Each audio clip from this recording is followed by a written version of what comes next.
আমার কাছে আছে পোকোর নতুন flagship killer POCO X6 Pro 5G। এই ফোনটায় আছে মিডিয়াটেকের ডাইমেনসিটি 8300 আলট্রা প্রসেসর, তার সাথে 6.67 ইঞ্চের 1.5K AMOLED ডট ডিসপ্লে, 64 মেগাপিক্সেলের ক্যামেরা সহ 5000 mAh এর ব্যাটারিও। আমরা এটার আনবক্সিং করব, তার সাথে আমরা বাইরে টেস্টিংও করব যে এর অ্যাকচুয়াল ডিসপ্লেটা কেমন লাগছে, গেম কেমন চলছে, আর অবভিয়াসলি ছবি কেমন উঠছে। পোকোর X সিরিজ অনেক পপুলার, আর এই সিরিজে আনডাউটেডলি সবথেকে বেস্ট ফোন। আর এর যা ফিচার আছে, যে প্রাইস সেগমেন্টটা আমরা পাচ্ছি, সেটা পুরো আলাদাই লেভেলের। আনবক্সিং করার সাথে সাথে প্রথমে এই কেসটা তোমার বেরিয়ে যাবে। এটা ম্যাট ফিনিশের কেস, খুবই সুন্দর, বেশ ভালো লাগলো আমার। তার সাথে থাকবে quick start guide, warranty card, SIM ejector tool. তারই মধ্যে থেকে বেরিয়ে আসবে 67 ওয়াটের চার্জিং অ্যাডাপ্টার আর টাইপ সি কেবল। তারপরে আমাদের হাতে চলে আসবে আমাদের X6 Pro। এই ফোনটা আমরা তিনটে কালারে পাচ্ছি। প্রথমটা হলো ইয়েলো, সেকেন্ড হলো রেসিং গ্রে, লাস্টে আমারটা স্পেকট্রা ব্ল্যাক। ফোনের পেছনটা যদি তুমি দেখো, আমরা গ্লসি ফিনিশ পাবো, আর তার সাথে ম্যাটের তো অপশন আছে আমাদের কভার। এছাড়া ফোনটা তৈরি হলো পলিকার্বনেট দিয়ে। তার সাথে যে ইয়েলো ভেরিয়েন্টটা আছে, সেটা তুমি ভিগান লেদারের অপশনও পেয়ে যাবে। X5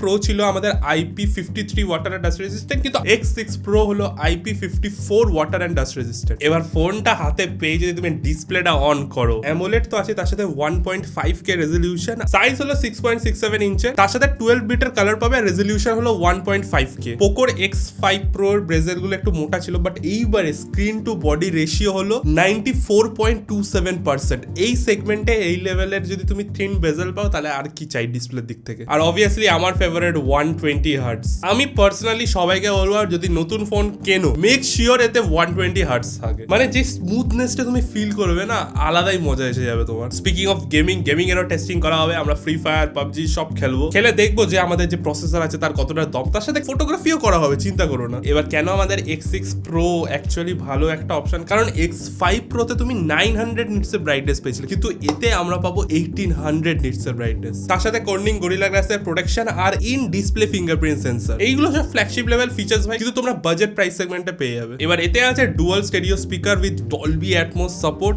আর হাই রেজ অডিও সার্টিফিকেশন। কিছু মিউজিক স্ট্রিমিং প্ল্যাটফর্ম আছে যেটা হাই রেজ অডিও সাপোর্ট করে, তো সেইগুলোর সাহায্যে তুমি অডিওটা আরো বেটার লেভেলে শুনতে পাবে। আমাদের X6 Pro আসছে মিডিয়াটেকের ডাইমেনসিটি 8300 আলট্রা ফ্ল্যাগশিপ প্রসেসরের সাথে। এটা ইন্ডিয়ার one of the first phone with this processor. Also ভাই এর AnTuTu স্কোর আমরা মেজার করেছি 1.4 মিলিয়ন, যেটা 156% বেটার আগের জেনারেশনের থেকে। কোয়ালকমের সাইডের যে ফ্ল্যাগশিপ চিপসেট গুলো আছে, সেটার সাথে ভাই কম্পিটিশন দিতে পারবে। স্ন্যাপড্রাগন 8 Gen 2 আর স্ন্যাপড্রাগন 8 Plus Gen 1 এর যে স্কোর আছে AnTuTu স্কোর, তাকেও বিট করে দিয়েছে। এবার এই ফোনগুলো ইউজুয়ালি 40 থেকে 50 হাজারের রেঞ্জে আসে, কিন্তু আমাদের এই বাজেট প্রাইসেই আমরা তাদের থেকেও বেটার প্রসেসর পাচ্ছি। এবার ভাই এগুলো সবই নাম্বারের আমাদের কোনো দরকার নেই, আমাদের দরকার হলো পারফরমেন্সের। অ্যাকচুয়াল যখন আমরা গেম খেলবো, তখন কি কোনো ফ্রেম রেট ড্রপস হবে? তখন কি আমি স্মুথলি খেলতে পারবো? হাইয়েস্ট কোন সেটিংসে আমরা একদম ভালো FPS পাবো? আর সব থেকে বড় কথা, কিছুক্ষণ খেলার পরে ফোন গরম হওয়ার কোনো সিন হবে না, কারণ এতে গেমিং স্পেসিফিক কিছু মশলা আছে। যেমন প্রথম হলো আমাদের ওয়াইল্ড বুস্ট 2.0, মানে তোমার ফ্রেম রেট ফ্লাকচুয়েট বা ড্রপ করবে না। সেটা আমরা গেমিং করার সময় অ্যাকচুয়ালি ফিলও করতে পেরেছি, যে যতই এনিমি থাকুক, যতই গুলি চলুক, কোনো ফ্রেম ড্রপ বা ল্যাগ হবে না। তার সাথে এতে আমরা 5000 mm² তুমি স্টেনলেস ভেপার চেম্বার পাবে, যেটা পোকোর সিরিজের এখন অব্দি সব থেকে বড়। এবার ভেপার চেম্বার ইউজুয়ালি তোমার ফোনটাকে টেম্পারেচার কন্ট্রোল করতে হেল্প করে, তোমার যে হিট হয় ওটাকে ডিসিপেট করতে হেল্প করে। তার সাথে এতে আছে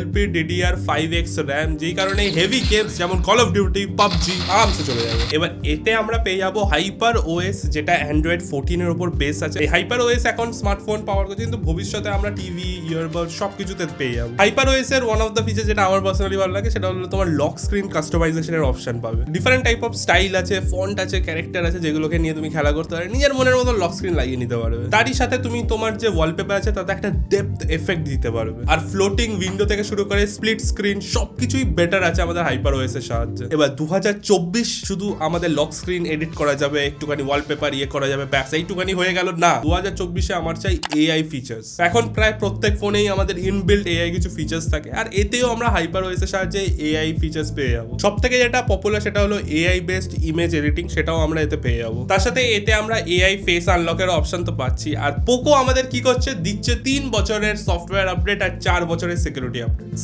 এবার আমরা কথা হলো আমাদের স্মার্টফোনের ক্যামেরা নিয়ে। এতে আমরা পাচ্ছি 64 মেগাপিক্সেলের প্রাইমারি ক্যামেরা, যেটা OIS আছে, যেটা হলো অপটিক্যাল ইমেজ স্টেবিলাইজেশন। যদি তুমি দৌড়ে ভিডিও করো বা হাত একটু নড়ে যায়, তাহলেও তোমার ভিডিও ফুটেজ স্টেবল থাকবে। তার সাথে EIS স্টেবিলাইজেশনের সাপোর্ট করে। তার সাথে থাকবে এতে 8 মেগাপিক্সেলের আলট্রা ওয়াইড ক্যামেরা, মানে গ্রুপ ফটো যদি যদি তুলতে হয় বা যদি তুমি একটা ল্যান্ডস্কেপ সুন্দরভাবে পুরোটা ক্যাপচার করতে চাও তখন এই আলট্রা ওয়াইড ক্যামেরাটা খুবই হেল্পফুল হয়। আর লাস্টে আছে 2 মেগাপিক্সেলের মাইক্রো ক্যামেরা। তোমাদের ছোট ছোট জিনিসপত্র ছবি যদি তুলতে হয় ক্লোজ থেকে, তারা তোমাকে হেল্প করবে এই ক্যামেরা। আমরা কিছু ছবি তুলেছি, যেমন কি দেখতে পাচ্ছ কালার্স খুবই সুন্দর এসেছে। সব থেকে বড় কথা যে সূর্যের আলো আছে না, সেটার জন্য হাইলাইটস গুলো ব্লোন আউট হয়ে যায়নি, একদম ঠিকঠাক ব্যালেন্সড আছে। এবার এতে 2x in sensor lossless zoom আছে, যেই কারণে তুমি হালকা জুম করতে পারবে, কোনো তোমার কোয়ালিটি খারাপ হবে না। আর অবভিয়াসলি যারা ভিডিও করবে, যারা একটু বুঝতে পারছো ডান্স একটু রিলস করবে, তাদের জন্য ফিল্ম ফিল্টার্স আছে, টুকটুক করে ফিল্টার লাগাবে আর সুন্দর সুন্দর ভিডিও তুলে নেবে। এবার ক্যামেরা মোডস থেকে বলতে গেলে তো সবই আছে, নাইট মোড আছে, এআই মোড আছে, প্রো মোড আছে, টাইমড বার্স্ট থেকে শুরু করে ভয়েস শাটার, প্যারানোমা সবকিছু পেয়ে যাবে। এইগুলোর সাথে ফার্স্ট টাইম অ্যাড হয়েছে মোশন ক্যাপচার আর মোশন ট্র্যাকিং, যেগুলোর সাথে অটোমেটিক্যালি বুঝে যাবে যে কোন পার্টিকুলার জিনিসটাকে ফোকাসে রাখতে হবে আর কোনটা দরকার নেই। এবার ছবি তো দেখতেই পাচ্ছ, ভালো ফটোগ্রাফি করতে হলে মোটামুটি ভালো ছবি উঠে যাবে, কিন্তু তার সাথে যদি ভিডিওগ্রাফি করতে হয় তাতে কোনো অসুবিধা হবে না, কারণ এতে তুমি ডুয়াল ভিডিও তুলতে পারবে, তারপরে বোকে ভিডিও তুলতে পারবে, যেখানে পোর্ট্রেট মোডের মতন ভিডিওতে তোমার পুরো ব্যাকগ্রাউন্ডটা ব্লার থাকবে। সব থেকে বড় কথা, এতে তুমি ভিডিও তুলতে পারবে 4K 30 FPS অব্দি। এবার পেছনের 3টে ক্যামেরার সাথে সামনে তুমি 16 মেগাপিক্সেলের ফ্রন্ট ক্যামেরা পেয়ে যাবে, যেটা দিয়ে তুমি ব্লগিং করতে পারবে 1080 60 FPS এ আরামসে ব্লগিং চলবে। এবার যেহেতু এর প্রসেসরটা ভালো আর এতে এআই ক্যাপাবিলিটিস আছে, সেই কারণে প্রিভিয়াস জেনারেশনের থেকে অনেক ভালো ছবি তুলতে পারবে। পোস্ট প্রসেসিং এর দিক থেকে সলিড আছে। আমাদের POCO X6 Pro পেয়ে যাবে দুটো ভেরিয়েন্টে, একটা হলো 8GB RAM 256GB স্টোরেজের সাথে, আর একটা হলো 12GB RAM 512GB স্টোরেজের সাথে। POCO X6 Pro 5G হলো এই সেগমেন্টের বেস্ট ফোন, যেটা তুমি প্রাইস চেক আউট করে নিতে পারো ডেসক্রিপশন লিংক থেকে। আজ ভিডিও দ্বারাই দেখা হচ্ছে পরের একটা ইন্টারেস্টিং আনবক্সিং।